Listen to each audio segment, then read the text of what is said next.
તો વલસાડમાં ધોધમાર વરસાદે તબાહી મચાવી દીધી છે।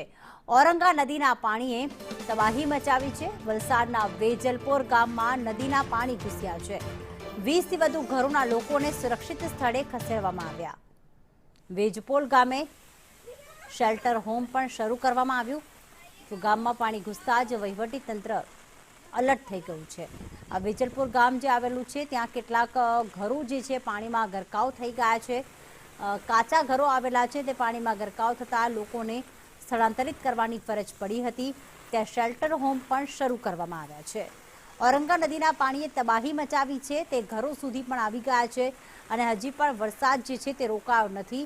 અત્યારે તંત્ર अलर्ट મોડમાં છે। અમારા નીચાણવાળા વિસ્તારમાં પાણી ભરાઈ ગયેલ છે અને મોટે ભાગના લોકોને રેસ્ક્યુ કરી લીધેલ છે અને બધાને બહાર કાઢી લીધેલા છે।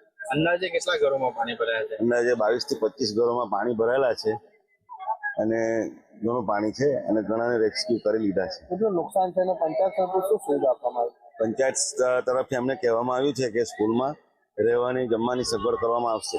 ઉપરવાસમાં પડી રહેલા ભારે વરસાદને પગલે વલસાડ જિલ્લામાં ઠેર ઠેર જળબંબાકાર જેવી પરિસ્થિતિ સર્જાઈ છે। ત્યારે વલસાડ શહેર અને વલસાડ તાલુકામાં પણ વહેલી સવારથી પડી રહેલો ધોધમાર વરસાદને કારણે વલસાડ તાલુકાનું વેજલપુર ગામના 22 થી 25 જેટલા ઘરોમાં વરસાદી પાણી ઘૂસ્યા છે। આપ જોઈ રહ્યા છો દ્રશ્યમાં આ વેજલપુર ગામના જે છે 22 થી 25 જેટલા ઘરો છે જ્યાં પાણી ઘૂસ્યા છે।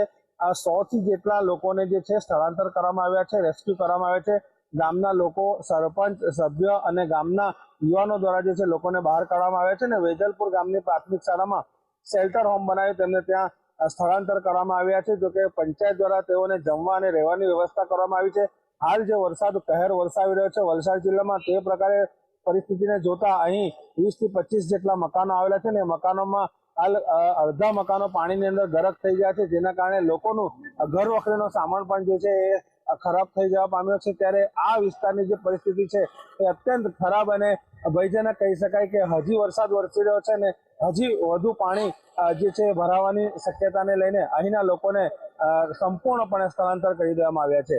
જાવેદ ખાન, સંદેશ ન્યૂઝ, વલસાડ।